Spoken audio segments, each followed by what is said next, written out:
It began in the 1950s when 3M began manufacturing PFAS chemicals in Minnesota. Another fine product of 3M Company.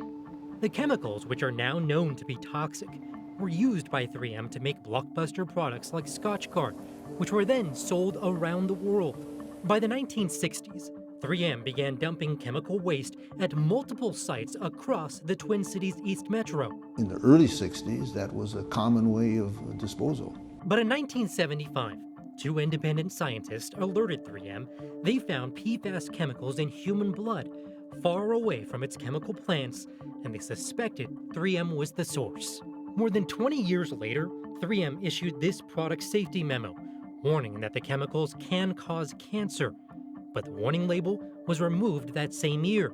It may be the most insidious pollutant that man's created. In 1999, Richard Purdy, a 3M scientist, resigned from the company and alerted the Environmental Protection Agency about the company's response to PFAS chemicals. And you felt as an ethical matter, this is what you had to do, right? Yes, because I was a watchdog. The very next year, 3M announced it would stop making some, but not all forms of PFAS.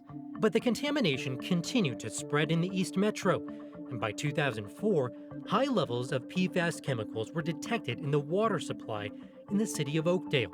The chemicals would go on to contaminate the drinking water for more than 170,000 homes. In 2006, the EPA eventually fined 3M $1.5 million for violating federal law for withholding its own studies that showed the toxicity of PFAS. Then, in 2010, in a landmark move, Minnesota's Attorney General at the time, Lori Swanson, sued 3M. It was knockdown, drag-out litigation. And the legal battle dragged on for years. You can do whatever you want. You're going to tell me, put your finger down. Put your finger down. You're pointing at me, Mr. Put your finger down. Don't raise your voice at me.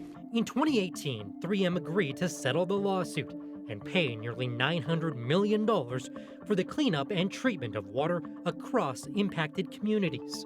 I'm here to advocate for new legislation. In 2023, Minnesota passed a law banning the sale or distribution of products containing PFAS.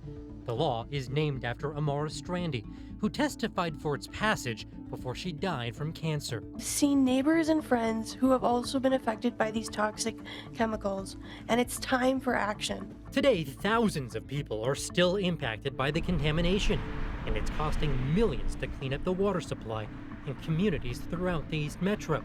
Meanwhile, 3M has vowed to phase out production of all PFAS chemicals by the end of 2025.